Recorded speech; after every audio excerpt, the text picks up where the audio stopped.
안녕하세요. 유상민 목사입니다. 오늘은 아주 오랜만에 서울 나들이를 다녀왔습니다.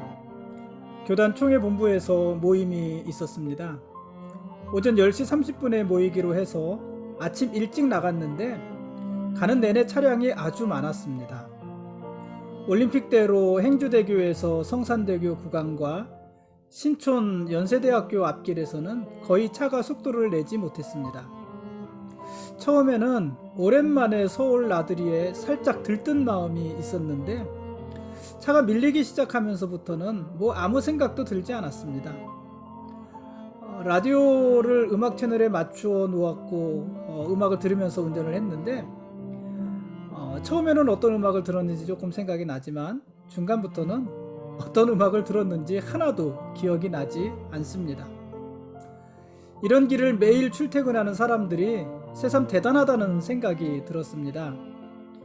매일 아침 저녁으로 이렇게 꽉 막힌 도로를 다니는 사람들은 득도한 도인이거나 아니면 화병에 시달리는 병자이거나 둘 중 하나일 거라는 생각이 들었습니다.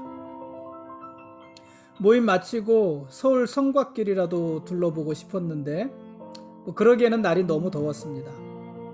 모처럼 서울 나왔으니까 오래된 책방에도 가보고 싶었지만 그것도 엄두가 나지 않았습니다. 무엇보다도 서울 한복판을 차를 가지고 다니면서 주차 공간을 찾아 헤맬 자신이 없었습니다.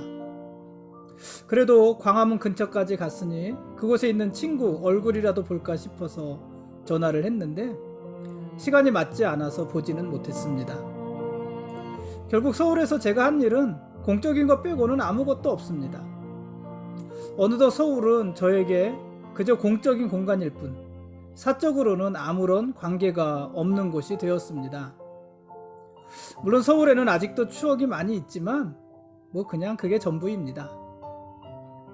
오늘은 날이 아주 많이 더웠습니다. 이제 한여름이니 앞으로는 더 더울 것입니다. 여러분 모두 건강들 조심하시고 어려운 시기를 잘 견뎌내시기 바랍니다. 오늘 말씀 보시겠습니다.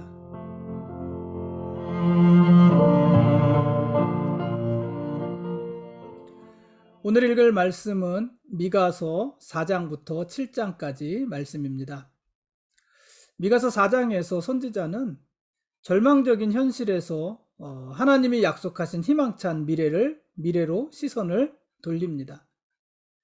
메시아가 만물을 회복할 때 성전이 있는 시온산은 세계의 중심에 서게 될 것입니다.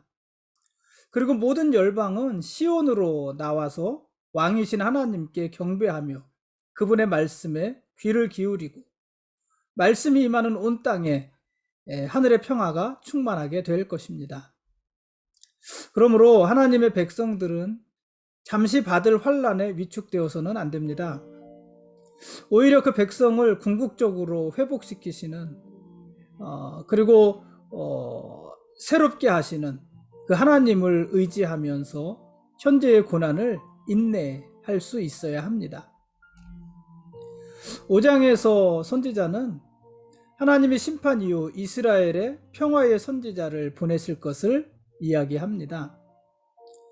평화의 선지자, 평화의 통치자, 평화의 왕.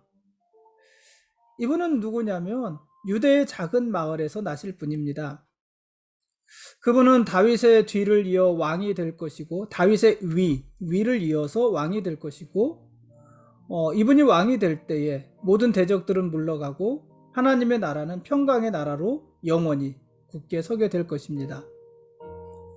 유대의 작은 마을에서 나실 평화의 왕, 그분이 바로 다윗의 후손으로 오시는 예수 그리스도이십니다.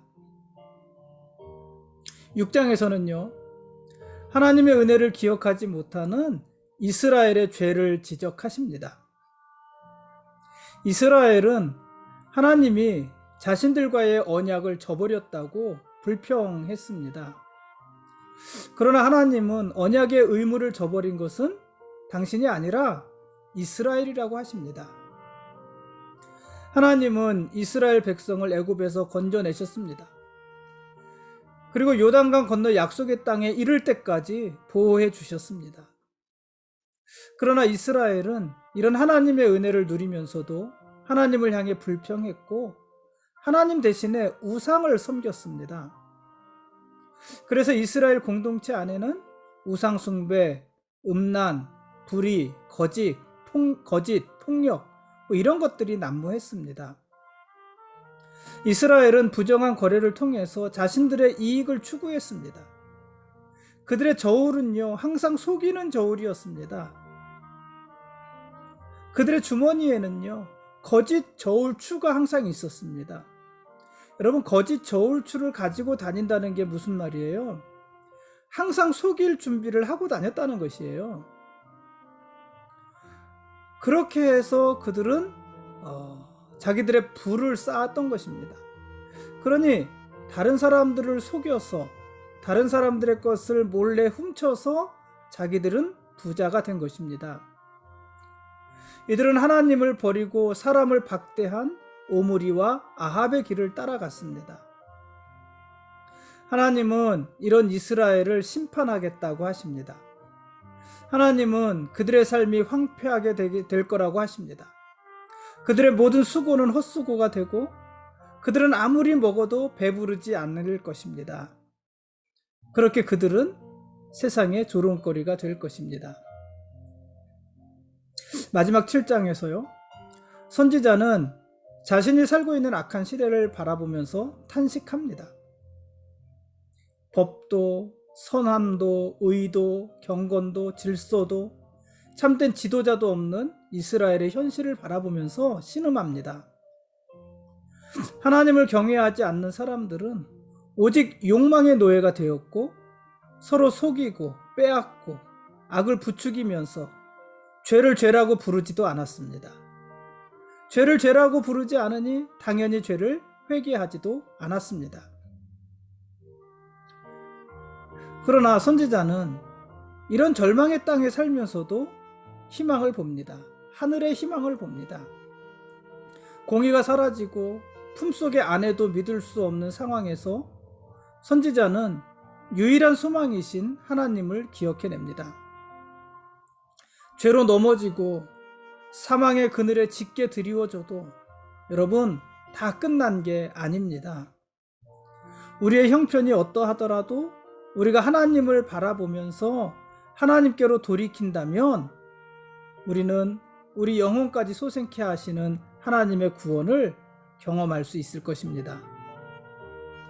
여러분, 그러므로 오늘 우리에게 제일 중요한 것이 무엇일까요? 하나님을 기억하는 것입니다. 그동안 우리에게 베푸셨던 하나님의 은혜를 기억하고 그분 앞으로 나오는 것입니다.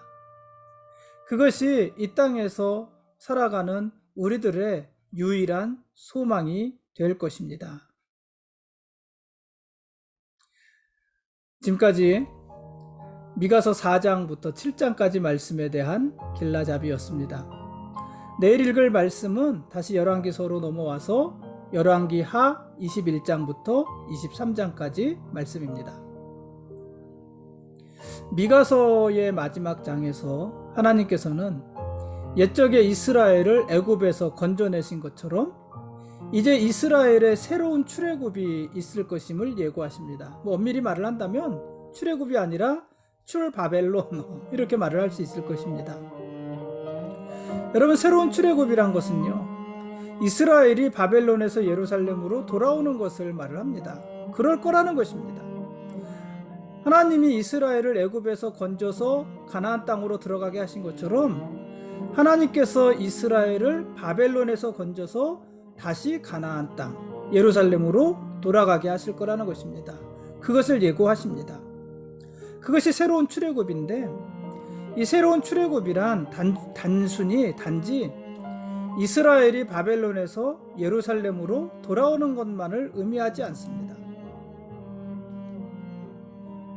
새로운 출애굽이라는 것은